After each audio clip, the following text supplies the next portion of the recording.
Ada banyak suara yang bernada euforia tinggi atas keberhasilan tim nasional kita menahan imbang Arab Saudi 1-1 dan kemudian menahan imbang Australia dengan skor 0-0. Tetapi tidak sedikit juga yang tetap masih meragukan tim kita untuk nantinya di pertandingan berikut, katakan sisa 8 pertandingan, bisa meraih poin untuk meloloskan tim kita ke putaran final Piala Dunia 2026 di Amerika, Kanada, dan Meksiko.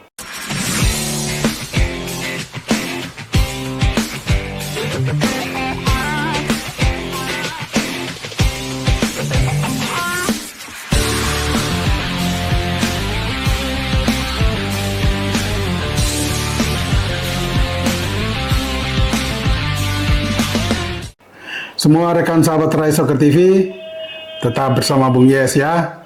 Dan jangan lupa like, comment, and subscribe. Kita lihat ya dari dua pertandingan itu. Dua pertandingan yang seharusnya tim kita meraih nilai penuh 6. Tetapi hanya mendapat 2. Dari satu sisi betul, kita belum kalah dan tidak kalah dari 3 tim unggulan di grup C, katakan Arab Saudi dan Australia dan satu lagi Jepang. Kita belum kalah dari Arab Saudi dan Australia. Tetapi poin yang kita peroleh pun tidak menggembirakan. Dalam event seperti ini, yang dipertaruhkan bukan menderita kekalahan atau tidak boleh kalah dari tim-tim unggulan. Tetapi yang dikejar adalah meraih poin penuh di setiap pertandingan. Itu yang menjadi goal, menjadi sasaran utama, target utama dari kampanye tim nasional kita saat ini. Jadi kalau ada yang mengatakan bereforia tinggi bahwa kita berhasil sementara di bawah pelatih Sintayong, membawa Indonesia tidak kalah dari Arab Saudi, membawa Indonesia tidak kalah dari Australia, itu betul. Tetapi kalau kita lihat dari sisi target dan tujuan, kita masih diragukan, ya. Tim kita masih diragukan. Karena dari maksimal 6 poin baru peroleh 2 poin, bagaimana kita bilang berhasil? Bagi saya itu justru sebuah kegagalan.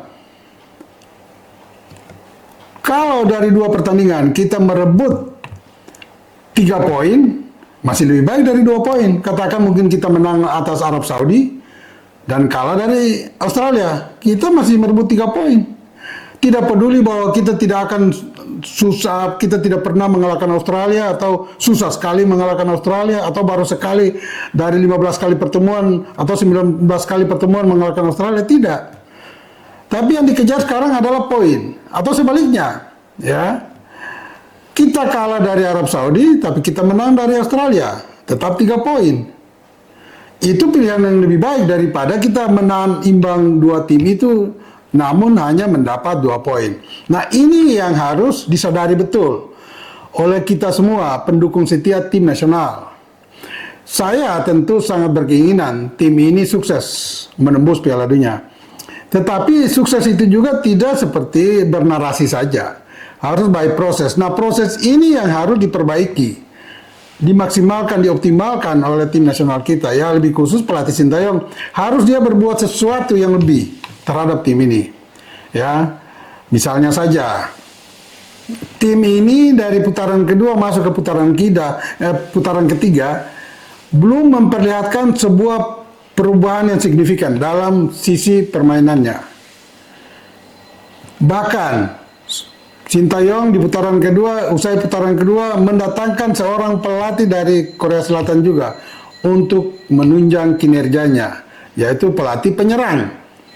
Bagus sekali tentunya, karena fungsinya adalah mengasah, mempertajam pemain-pemain depan atau pemain-pemain yang bernaluri menyerang. Namun dari 2 pertandingan ini kita semua belum lihat kok hasil daripada kerja pelatih tersebut. Bagaimana kita bilang berhasil penyerang? Rafael Struijk, ya, Ramadan Sananta yang masih cadangan, ya Hoki Caraka yang masih cadangan, dan juga Marcelino Ferdinand. Apa yang mereka lakukan? Tidak ada perubahan total. Bahkan masih itu dan itu saja. Khususnya Marcelino dan Rafael yang menjadi pemain-pemain inti. Mereka masih melakukan yang sama, hal yang sama, kesalahan yang sama, kelemahan yang sama. Dapat peluang di kotak penalti lawan, tidak dilakukan sebaik mungkin. Ya minimal lah mengeksekusi bola itu ke arah gawang, bahwa kemudian membentur tiang, mister atau di blok kiper itu soal lain.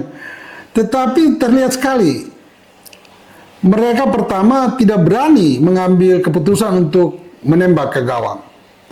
Kalaupun itu mereka lakukan sangat tergesa-gesa dan tidak terukur, tidak presisi, atau ya mungkin spekulasi saja. Akibatnya apa?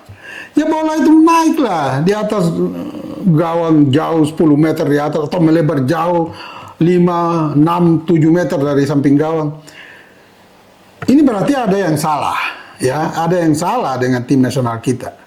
Dan ini menjadi tugas utama Sintayong untuk memperbaiki dalam menatap 8 pertandingan sisa. Kalau ini tidak dilakukan perubahan peningkatan kualitas individu, terutama untuk lini depan, karena memang tugasnya mencetak gol, ya. Bagaimana kalau pemain depan tumpul mandul? Kita mau menang dari mana? Gol tidak akan lahir. Kalaupun lahir dari semua spekulasi-spekulasi, baik dari pemain belakang atau tengah, yang hanya mencoba menendang, ya syukur-syukur masuk. Nah, ini yang perlu harus dikoreksi betul. Saya juga ingin tahu ya, apakah di tim nasional kita ini ada nggak sebuah badan khusus yang bisa mengevaluasi kinerja Sintayong? Ini mungkin perlu segera dipikirkan oleh Pak Erick Thohir ya sebagai Ketua Umum PSSI untuk membentuk tim itu. Biarlah tim itu terdiri dari 3 atau 5 orang. Dan mereka semua adalah mantan pemain nasional yang memang mengetahui betul bagaimana taktik strategi bermain bola, apa yang dibutuhkan. Sehingga ya katakan Sintayong sudah oke, tetapi dia kan pasti punya kekurangan-kekurangan, kelemahan di waktu-waktu tertentu. Atau bisa dievaluasi secara overall kinerja dia di putaran kedua dan masuk ke putaran ketiga yang sudah menyelesaikan 2 pertandingan ini. Itu harus ada, itu perlu. Kedua, sampai sekarang juga kita tidak tahu bahwa VO to max dari para pemain kita itu sanggup nggak untuk bertahan bermain dalam tempo tinggi selama 90 menit. Saya meragukan itu. Ya, karena kita lihat bahwa pemain-pemain kita ini di babak kedua, terutama di 30 menit terakhir, sudah sangat kendor. Ya, pergerakannya dengan atau tanpa bola. Mengapa? Karena ketika mereka kendor itu, permainan kita pun ikut menurun. Pergerakan mereka dengan bola, tanpa bola pun akan kacau semua. Tidak nyambung lagi. Kapan harus dia bergerak untuk menerima bola? Kapan harus dia melepaskan bola? Itu semua dilakukan dengan sangat kacau. Beberapa kali ketika melawan Australia, kita kehilangan bola dan kembali merebut bola, terutama di lini tengah. Ini harus mereka lebih tenang untuk kemudian melepaskan bola ke rekannya dengan tingkat akurasi yang tinggi. Dan itu sebagian besar tim-tim level 1 di Asia melakukan itu dengan hampir sangat baiknya. Ketika mereka under pressure tetapi menguasai bola, mereka bisa menyalurkan ke temannya dengan lebih baik. Dan temannya yang menerima bola pun dalam posisi sulit bisa mengontrol bola dengan sempurna. Tidak mudah direbut lawan. Di kita tidak terlihat dalam pertandingan melawan Australia kemarin. Ketika kita menguasai bola, lini tengah buru-buru melepaskan long passing ke depan. Yang penting menyelamatkan dulu daerah kita. Tidak begitu bermain bola, ya. Harus mereka lebih tenang, mengontrol, melihat teman yang kosong, lepas bola juga harus tepat. Teman yang menerima bola juga harus kontrolnya matang. Ini kadang-kadang sulit sekali menerima bola itu. Karena dipepet betul, dikawal betul oleh lawan. Sebaliknya lawan ketika menerima bola dalam kondisi yang sama, mengapa mereka lebih matang dalam mengontrol bola itu? Nah, ini perbedaan-perbedaan kecil ini yang harus dikoreksi oleh Sintayong. Walaupun ya waktu dia untuk persiapkan tim ya hanya 2, 3, 4 hari karena pemain-pemain naturalisasi ini harus terbang ke Indonesia untuk bergabung. Tapi 3, 4 hari kan dia bisa matangkan untuk kerjasama tim dan meningkatkan individu, terutama syuting pemain depan tadi. Saya berharap nanti di pertandingan sisa 8 pertandingan ini kita semua bisa lihat ada perubahan dari Rafael Struijk, Marcelino Ferdinand, Ragnar Ormangun, bahwa syuting mereka itu sudah mulai sempurna dan membaik. Kalau itu tidak ada ya, saya sangat ragu dan pesimis untuk kita bisa lolos nantinya. Bagaimana bisa lolos mencetak gol yang nggak bisa? Lalu meraih poin. Ya kalau kita draw semua dari 10 pertandingan hanya 10 poin. Itu sulit untuk menembus peringkat 1 dan 2 grup C nantinya.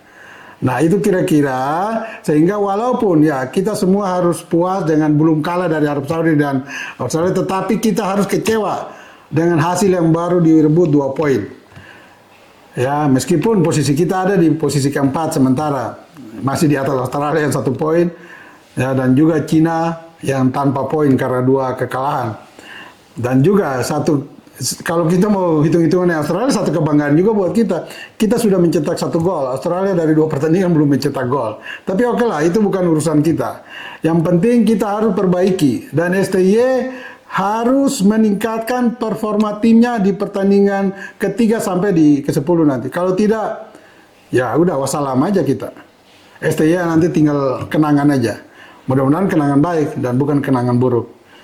Dan bagi semua rekan sahabat Rai Soccer TV, ingat, bola itu bulat. Giring terus!